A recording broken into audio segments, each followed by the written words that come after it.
தமிழகத்தின் முன்னாள் முதல்வர் கலைஞர் அவர்களின் மீது மிகுந்த மரியாதை கொண்டவர் கேப்டன் விஜயகாந்த்.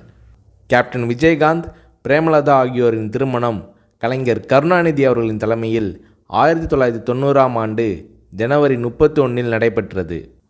1996இல் நடிகர் சங்க தலைவராக இருந்த கேப்டன் விஜயகாந்த் அவர்கள் கலைஞர் கருணாநிதி அவர்களுக்கு திரையுலக பொன்விழாவை மெரினா கடற்கரையில் நடத்தி கருணாநிதி அவர்களுக்கு தங்கப்பேனாவை பரிசளித்தார் கேப்டன் விஜயகாந்த். கருணாநிதி அவர்களும் விஜயகாந்த் அவர்கள் மீது மிகுந்த அன்பு கொண்டவர்.